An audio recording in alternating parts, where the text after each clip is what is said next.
Welcome back to Omoshiroi Recap. Today, I will recap Overlord Season 2. Captain Black Scripture met a girl named Zeshi Zetsume, a member of Black Scripture, the strongest military unit in the Theocracy. She seemed bored with everything, as no one stood a chance against her. Nonetheless, she hopes to face defeat someday by a man stronger than her through combat. In particular, she also wanted to conceive a child from such a man, regardless of their appearance or personality, if the opportunity was truly possible. One of the legendary former adventurers, Rigrid, went to see the Platinum Dragon Lord somewhere in an unknown dungeon. It seemed he was familiar with the world of Yggdrasil. The dragon explained he could sense the 100 Years event where the Yggdrasil player was transported to their world, and this time, he sensed that the player was evil. He warned Rigrid to remain vigilant and asked her to gather information on special items from Yggdrasil. On the other hand, the kingdom of Ainz is resisting the invasion of the Baharuth Empire, and the nobles are meeting with the king to prepare for war against the Baharuth Empire. On the other hand, Mammon is working on an adventure mission.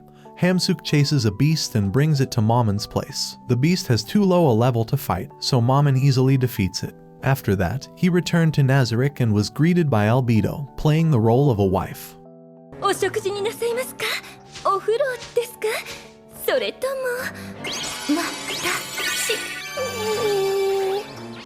Then they discussed the report from the guards. Aura was busy constructing a clone of Nazarick to trick people. Demiurge went somewhere to make spell scrolls using blood magic. Sebas and Solution were tasked with gathering information on the Ainz capital. Meanwhile, Shaltir went somewhere to a drinking party in Nazarick. She felt guilty that it had a considerable mental impact on her for going against her master. Afterward, Ainz met Cocytus and prepared to show Nazarick's strength by attacking the Lizardman tribe.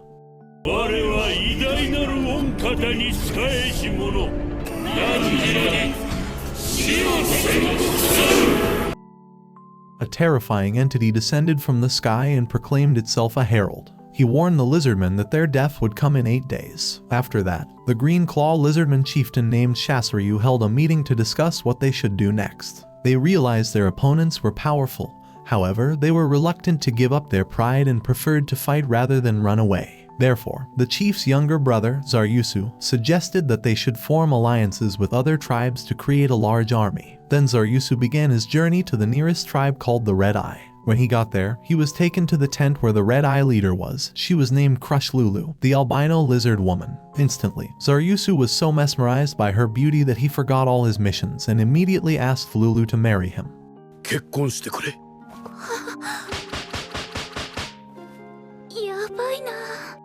Hearing this, Lulu blushed because she was suddenly proposed at first sight. After some awkward moments, Zaryusu finally calmed down and convinced Lulu to form an alliance between Green Claw and Red Eye. Lulu accepted the offer to work together. After convincing other lizardmen, Lulu continued her journey to another tribe, Dragon Tusk. When they got there, they met with the Dragon Tusk tribal chief, Zenbaru Gugu. He already knew the purpose of their arrival, but they only believed in the strong, so he immediately challenged Zaryusu.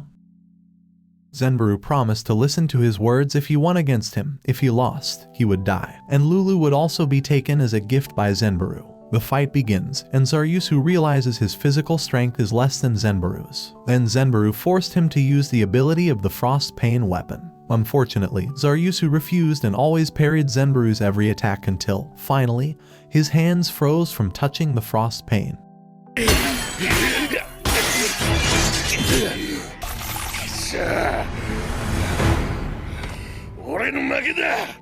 After that, they formed an alliance, and Zenbaru joined Zaryusu with Lulu, heading to the Razor Tail tribe, where the evil Sky Demon started the first attack a few days ago. The warriors had gathered there, including the 5 Lizardman chieftains. The scouts of the Lizardmen had gathered information that the undead army in large numbers was so large that even if all the tribes were combined, they were still outnumbered 3-1. Of course, the battle would be a difficult battle for them. Then, Cocytus sent the undead army to attack the Lizardmen.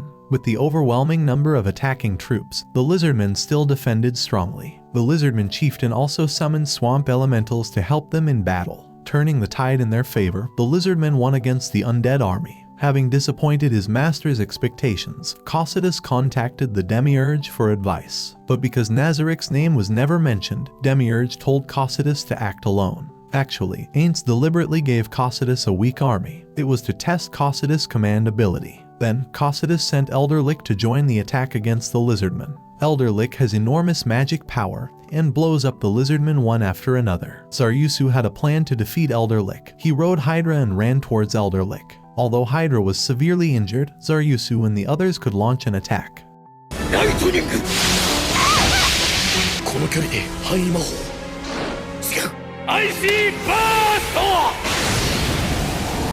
Ultimately, Zaryusu managed to trap the Elder Lick in an ice prison using the Frost Pain ability. He fought with maximum power and did not give up until finally, Zaryusu managed to stick his Frost Pain into Elder Lick's brain.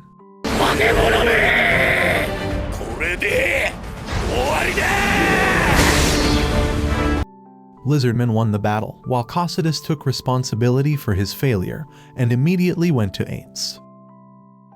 On the other hand, the guards gathered in front of Ainz. Then the 8th floor guard, Victim, introduced himself to the other guards. Ainz asked Victim to use the summoning skill from death to protect the guards, including Ainz. Unfortunately, Victim will die if he uses that ability, but Ainz promises to revive him later. Meanwhile, Shaltir will be punished for her actions, realizing that punishment could bring her back to herself and relieve her guilt. Then Cocytus explained how he was defeated because he underestimated the Lizardmen and their abilities. But Ainz explained that he gave Cocytus a weak army so that he could learn to adapt and reuse resources as a leader. Afterward, Ainz ordered Cocytus to go into battle to make up for his defeat by slaughtering the Lizardmen. However, Cocytus asked not to exterminate them all and to be freed from Nazarick's slavery. When Ainz asked why, Demiurge proposed that it could be beneficial for them to see how governing the new society under Nazarick would work. After all, they planned to dominate the world, and governing society was also one of the important tasks. Ainz ordered Cocytus to take control of the Lizardman village by means other than sowing fear. Afterward, Ainz rested in his room and felt his mattress smelled very good.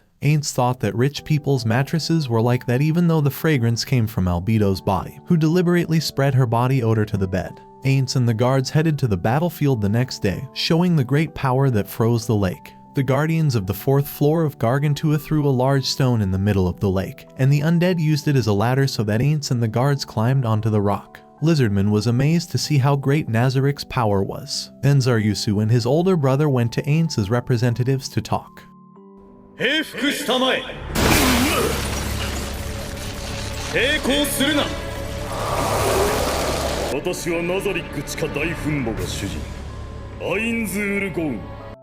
Ainz told them that in 4 hours, Cocytus would come to attack them alone. If they won, they could live in peace.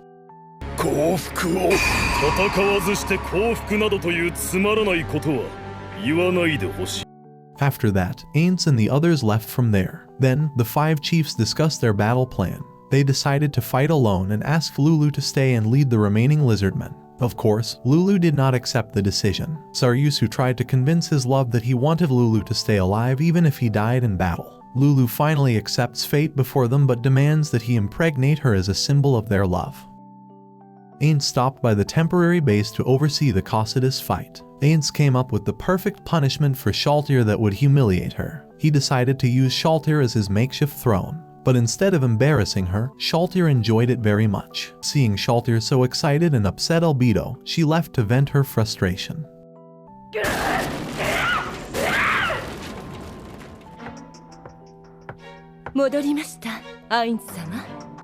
While sitting on Shaltir and using a remote viewing mirror to watch the actions of the Lizardmen. However, Ainz accidentally found Zaryusu and Lulu breeding.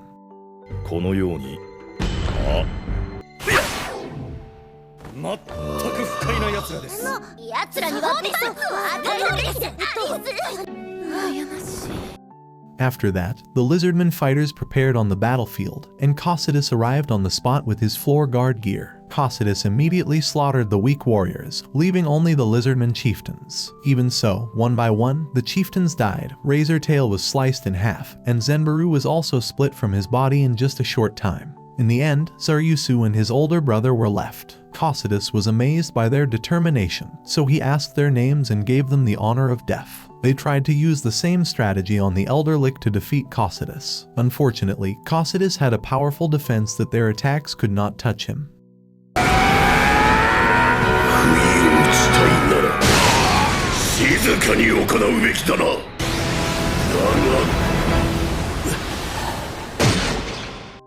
After that, Ainz congratulated Cocytus on his victory. Cocytus would rule the Lizardman tribe. Cocytus also asked to revive Zaryusu with his older brother because Cocytus saw potential in them. Then, call Lulu to report the agreement, and Ainz will revive Zaryusu as long as Lulu monitors her people if there are signs of rebellion against Ainz. Lulu agreed to that, and Zaryusu was revived. Now, the Lizardmans worship Ainz as a god and pledge their loyalty to Ainz. Zaryusu begged to revive his brother with Zenbaru and promised their power would be useful for Nazarick. Ainz accepted the request and immediately returned to Nazarick.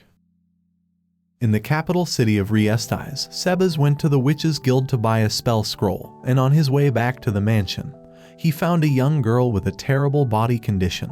It looked like she had been tortured and treated as a slave. Suddenly, Sebas remembered the words of his creator, Touch Me, who taught Sebas to save people in trouble. Sebas gave the man a lot of money and soon took the young girl away. After his return, Solution was surprised by Sebas' concern for the young girl. Even Sebas ordered Solution to cure the girl. Solution immediately examined her and reported that the girl had been addicted to some kind of drug. Moments later, the girl finally woke up crying because Sebas had been shown so much kindness throughout her life. She had been abused and used by people, and now Sebas had been shown hospitality and love. The girl introduced herself as Tuer and wanted to serve Sebas as a token of gratitude. Sebas seems to like the human girl, but Solution has reservations about Sebas saving Tuer. Solution, being a racist, is not happy with human love. On the other hand, Brain, who managed to escape from Shaltir, is now at Gazef's house. As a result of his fight against Shaltir, Brain is mentally affected and realizes he is very weak, and even his swordsmanship is nothing more than trash. Brain explained how terrible Shaltir's power was and said humans were a lowly race. Adamantine adventurers, known as Blue Rose adventurers, were destroying illegal plants used to produce a powerful narcotic called black dust. One of them, Evil Eye, found a code on a piece of paper that could lead them to the Eight-Finger Organization, which had spread black dust throughout the kingdom.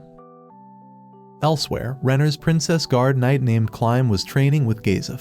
He is an ordinary boy with no special skills or abilities, but he does not give up and tries to be strong to protect Princess Renner. After training, Climb met Princess Renner along with the leader of the Blue Rose named Lachius, and beside her, a Blue Rose assassin, Tina. With Renner's intelligence, she can learn the code they found on the black dust plant. It turns out that the code on the piece of paper is a list of locations where black dust is hidden and stored. Lachius also explained that the brothel belonging to the Organization of Eight Fingers had something to do with a nobleman. Therefore, they decided to attack there and ask Climb to accompany them. It turned out that Tuer was previously a slave of the Eight Fingers Organization, and she was forced to work in the brothel. It seemed that the Eight-Finger Organization had quite a wide reach and soon discovered Tuer's whereabouts. They send the capital's security guards to Sebas's place. Sebas is considered to have carried out the slave trade, which is prohibited in the capital. Sebas had to pay 500 gold coins or hand over Solution to be pardoned for his crimes. It seems that this bastard man is very attracted to Solution's large boobs. Sebas had 2 days to think about their proposal. After that, Solution contacted Ainz and said that Sebas had strayed from their mission, or would betray them because Sebas had not reported about Tuer to Ainz.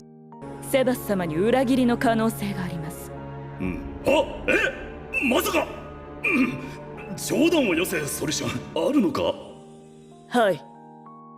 Climb met Gagarin and Evil Eye having lunch and told them that Lachius wanted them to prepare for battle. Then Evil Eye heard that there were new adamantite adventurers as Black Crow heroes consisting of Adventurer Mammon, Magic Caster Nabi, and Wise Forest King Hamusuke as pets. Gagarin was dumbfounded to learn of their achievements. Brain wandered around the city to get some fresh air. Suddenly, there was a commotion of a group of drunk men beating up a boy. Brain intended to ignore it, but he saw Sebas moving very fast. Sebas, passing by the street, immediately solved the problem in one blow. Hence, Climb enthusiastically chased after him and begged to teach him to fight. Having seen Climb as trustworthy, Sebas taught him lessons on overcoming the fear of death. Sebas intimidated Climb with a powerful killing intent.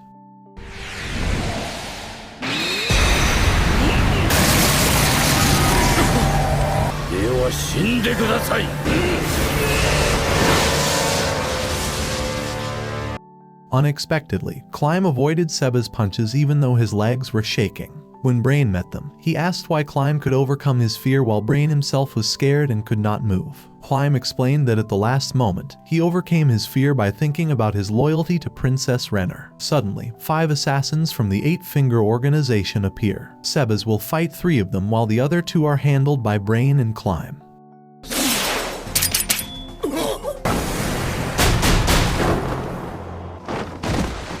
After successfully defeating them, Sebas uses his skills to interrogate one of the assassins. They discover Succulent is a group of 6 arms assassins working under the 8-Finger organization.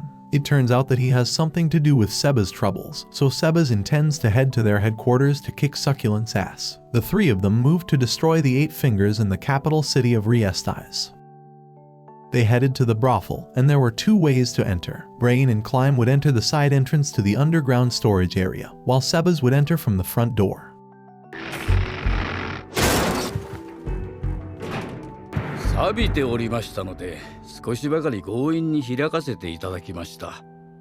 There was a previous officer who mercilessly attacked a slave girl for pleasure. Since he loved to hit so much, Sebas did the same to him and kicked him into a donut.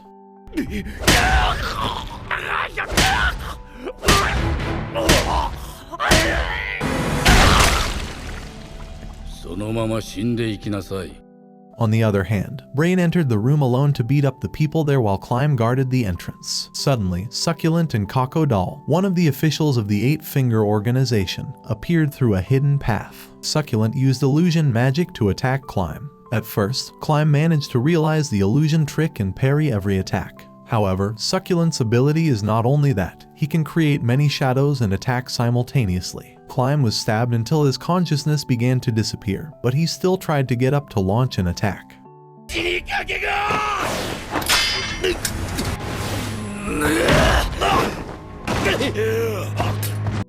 Climb's body was unable to move. Fortunately, Brain returned and immediately defeated Succulent with his ultimate technique.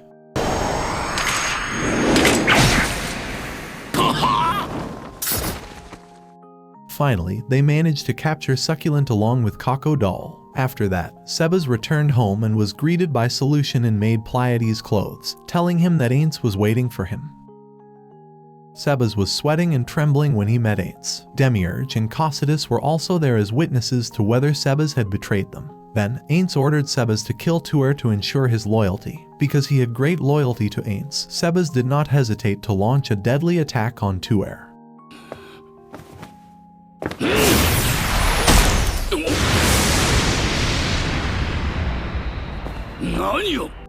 Sebas did what his master ordered, but his attack was blocked by Cocytus. It turned out that it was all a test, and it could be ascertained that Sebas' loyalty was unquestionable. After that, Sebas was allowed to bring Tuer back to her room.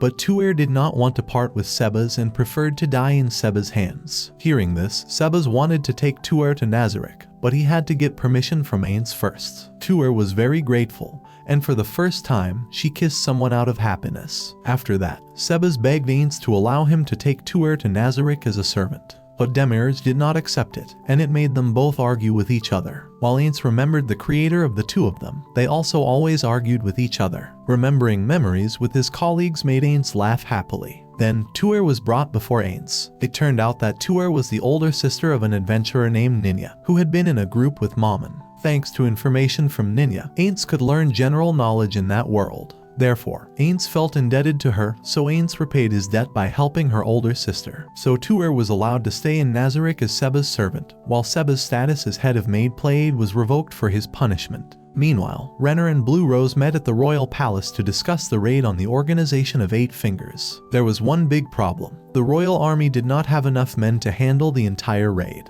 However, Princess Renner forced her brother and nobleman Revan to lead his private army to simultaneously carry out the 8 Fingers raid. It was revealed that Princess Renner had a terrible personality. She was fond of the loyal Climb like a pet. Because Climb is a commoner, Princess Renner cannot marry him, so she intends to conceive Climb's child and use her engagement status with Revan's son to protect Princess Renner's affair with Climb. レイブン校にはお子様がいらっしゃいましたよね。私の婚約者にお願いします。ダメだ！お前のような女にあの子をやれるものか! But Revan refused to give his son to a terrible woman like Princess Renner. On the other hand, Tuer was suddenly kidnapped by the Eight-Finger Organization. They also left a message to Sebas to meet them. Of course, Sebas will go to save her and report it to Ainz. Ainz immediately ordered Albedo to send reinforcements to Sebas to massacre members of the Eight-Finger Organization. Although Albedo was reluctant to send Nazarick's troops to help ordinary humans, she had no choice but to fulfill her master's wishes. Albedo sent an army that would be commanded by Demiurge. Mayor Shaltier, along with several Maid Pleiades, were also there. Sebas and Solution were assigned to rescue Tuer, while the others attacked 7 headquarters of the Eight-Finger Organization. Demiurge also warned them not to kill one person, namely Climb. It turned out that previously, Demiurge had met Princess Renar and collaborated with her. That's why Demiurge got information about 7 headquarters of the Eight-Finger Organization. Meanwhile, Climb and Brain teamed up with adventurers at the royal camp to attack one of the Eight-Finger headquarters. When they arrived at the place, they met Sebas because they had the same goal. They worked together. Climb and the others will rescue Tuer, who is imprisoned, while Sebas breaks in through the front door. Sebas met 4 members of the Six Arms, one of whom called himself the King of Death. Hearing that made Sebas angry. He only needed a few seconds to finish them off.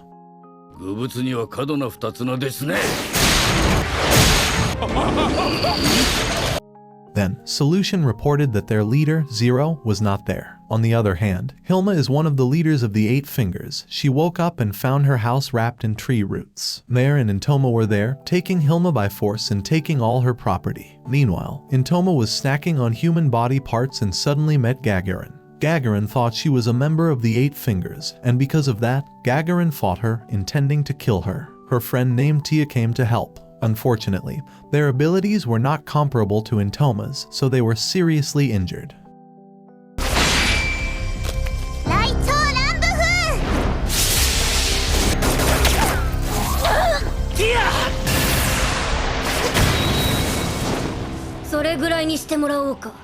When they were about to die, suddenly came Evil Eye. Evil Eye tried to hold Intoma's movements for a while so that her friends could recover with potions. Then, they launched attacks together on Intoma until they managed to turn the situation around.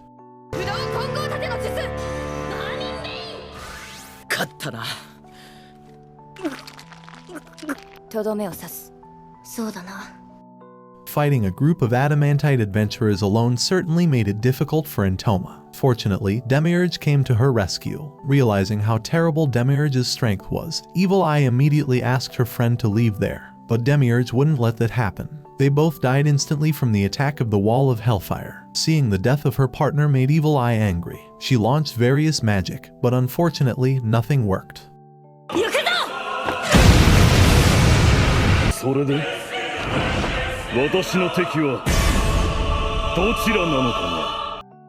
When Evil Eye was pressed, Mammon suddenly came. Evil Eye begged to work with her as a fellow adamantite adventurer. Mammon accepted, and then Demiurge introduced himself as Jaldabaoth. Mammon realized that it was part of Demiurge's plan, so he decided to pretend to fight, and Mammon proved himself equal to Jaldabaoth. At the same time, Evil Eye witnessed Mammon's prowess. It seems that Evil Eye fell in love with Mammon. After a while, Jaldabaoth said his goal was to find an item in the capital. He would also cover part of the capital with hellfire and warned that if they dared to enter that place, then Jaldabaoth would kill them. In the end, Evil Eye and Mammon decided to retreat first. On the other hand, Climb and the others managed to free Tuer from prison, but Zero blocked them. Even the Tuer they freed was actually Succulent. Climb fought again with him, and thanks to the help of other adventurers, Climb was able to find out the existence of Succulent and destroy his future.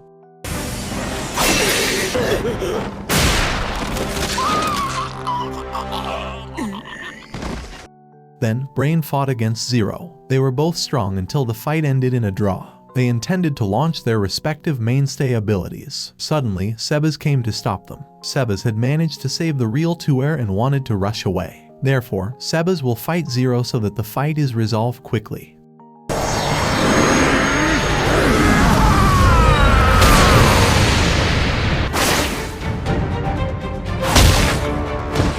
Evil Eye secured her friends elsewhere so that Lacheus could cast death-generating magic. Unfortunately, that magic required a lot of life sources, so they would temporarily have difficulty moving. Suddenly, the ring of fire created by Jaldabaoth appeared in the capital and was visible to everyone. Princess Renar and the adventurers gathered to discuss their next plan. Lachius had confirmed they could enter the Ring of Fire, but many demons existed. Evil Eye explains that Jaldabaoth is powerful on par with the Platinum Dragon, but they still have hope. Evil Eye introduced Mammon to them and said that Mammon could defeat Jaldabaoth.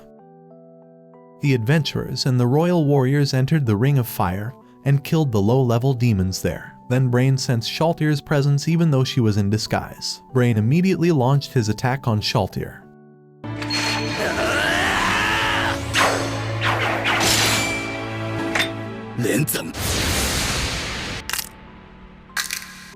His ultimate attack could only cut Shaltyr's nails. Even so, he was pleased because his abilities had improved slightly. After that, Brain ran away, and Shaltyr tried to chase him. Seeing Climb there, Shaltyr did not pursue them because she was ordered by Demiurge not to kill Climb as a mutual agreement with Princess Renar. On the other hand, Mammon, Nabi, and Evil Eye met with Jaldabaoth along with several maid Pleiades. The cooperation between Alpha and Delta managed to corner Evil Eye to make her mask crack. Evil Eye tried to buy time for Mammon to defeat Jaldabaoth. The battle between the strongest led them to an abandoned building where they could talk quietly. Demiurge explained the benefits of his plan: to take the materials in the capital's warehouse. The second was to take over the Eight-Finger organization so that they could control half of the Riesti's kingdom. All the blame should be placed on Jaldabaoth to increase Mammon's fame in the capital. That makes all humans, as well as Mammon's reputation, grow bigger and bigger. While Evil Eye was fighting, Nabi hid quietly,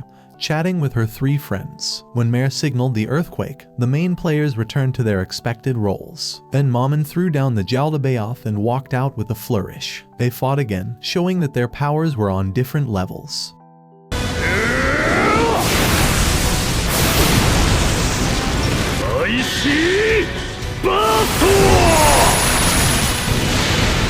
Finally, Jaldabaoth decided to retreat because their goal had been achieved. Meanwhile, Evil Eye was overjoyed, calling out Mammon's victory while hugging him.